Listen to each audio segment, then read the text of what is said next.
Olá, primeiro ano, sejam todos bem-vindos. Vamos aí continuar falando sobre a sociedade feudal. Já falamos aí sobre os povos muçulmanos que estão dentro desse contexto, né? Começamos a falar aí na última aula sobre essa sociedade, agora não mais ligada à religião muçulmana, mas agora partindo para um contexto do cristianismo na Europa. Quando a gente fala de feudalismo, né, a gente está falando aí especificamente do continente europeu. Nós terminamos falando sobre uma sociedade que, em sua maioria, era uma sociedade de um modelo de subsistência. Isso não significa que não haviam trocas comerciais aí, haviam pequenas trocas, até mesmo os servos, aquele pouco de excedente que eles tinham, eles também faziam trocas, mas você não tinha um comércio tão desenvolvido como a gente já viu, por exemplo, na Roma Antiga, na Grécia Antiga. É uma sociedade muito mais ruralizada, então a prática desse comércio vai ser bem rudimentar, tá certo? A gente também falou sobre uma sociedade estamental, ou seja, uma sociedade onde não tem mobilidade social e que as pessoas estão geralmente ligadas a seu nascimento. Ou seja, se você era um servo, consequentemente você era filho de outro servo. Se você era um nobre, você também era filho de um outro, significava que você era filho de um outro nobre, tá bom? Nobreza, clero e servo, né? E servos ou camponeses, né? Depende aí, em alguns livros você pode encontrar o nome servos ou o nome de camponeses, os dois aí são possíveis, tá? Isso que eu estou falando com vocês está aí a partir da página 47, obviamente. Então, quando você está falando desses três, você está dizendo de uma sociedade onde existe um ideário de uma certa ligação com o cristianismo a partir da Trindade. Então, esses são as três principais classes aí. Você tinha, logicamente, outras realidades, mas em sua maioria, né, essas eram as classes conhecidas. Então, se Deus, o Criador, né, era lá Pai, Filho e Espírito Santo, cada um aí, né, dos seres humanos, eles estavam também alocados dentro dessas classes sociais, nobreza, clero e servo, porque cada um deles tinha o seu papel dentro da sociedade. Até o livro de vocês aí nessa página 47, o primeiro quadrinho, aliás, o segundo quadrinho azul aí, vem falando justamente sobre isso. É uma fala de Albaderon de León, né, do século XI, aonde ele diz aí que a casa de Deus que parece una é, portanto, tripla. Uns rezam, né, outros combatem e outros trabalham. Né? Eles entendiam dessa forma. Né? Todos os três formam um conjunto e não se separam. Né? Não se separam. A obra de uns permite o trabalho dos outros dois e cada qual, por sua vez, presta seu apoio aos outros. Tá certo? Isso aí era mais um ideal, né? Não significa que era exatamente assim que acontecia na realidade, mas era uma forma de justificar a dominação de uns sobre os outros. Você precisa lembrar que você está falando de uma sociedade que está sendo aí preparada, organizada, sedimentada a partir de princípios cristãos. E aí, né, do cristianismo que existia naquela época, então você tem aí algumas estratégias de dominação a partir da religião. A gente já falou disso em outros momentos, quando nós falamos de outros povos, né, e voltamos aqui. A religião foi usada como um instrumento de dominação e nós precisamos ter o cuidado também para que na atualidade a religião não seja usada, né, pelos superiores aí a nós dentro dessa hierarquia religiosa para uma dominação do ser humano ou dominação até mesmo de um determinado grupo social. Não é esse o propósito da religião. Né? A religião em tese, eu não estou aqui discutindo teologia, ela está tratando aí da nossa ligação entre o divino e o humano. Né? Não é papel da igreja definir como deve ser tratado um determinado grupo social. Pelo contrário, né? A Bíblia é muito clara em dizer que todos precisam ser tratados da mesma forma.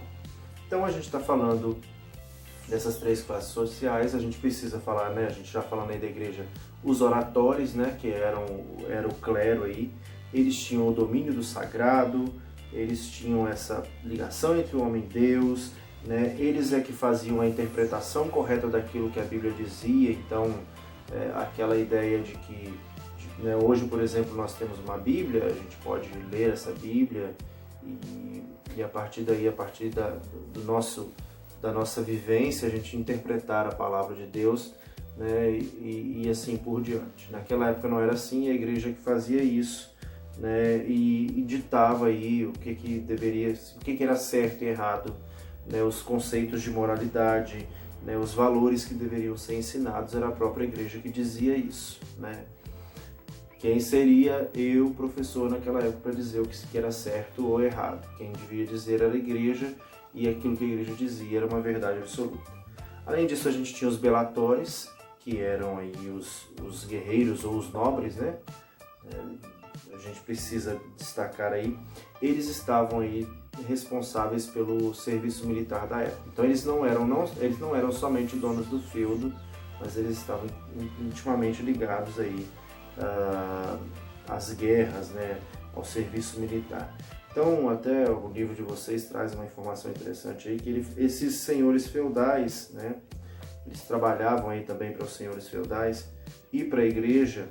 E o que eles faziam? Eles combatiam nas lutas contra aqueles que eram considerados infiéis, como os muçulmanos, né, contra os pagãos, os vikings, os húngaros e os eslavos. Eram eles que eram chamados. A gente vai, em outro momento, tratar aí sobre as cruzadas, né, que vai ser um importante movimento aí.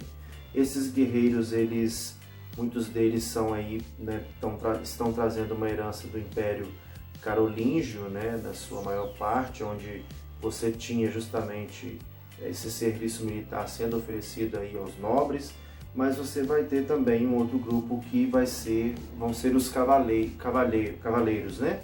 Os cavaleiros, eles não vão ter essa linhagem, né, essa origem nobre, mas justamente por eles dominarem essas técnicas de combate, eles acabam sendo aí importantes dentro desse contexto, né? Por fim, a gente vai ter aí os laboratórios. Os laboratórios, que essa palavra aí, né, ela já dizia, né, que era um trabalho com esforço, fadiga e sofrimento, né, e não deveria ser questionado.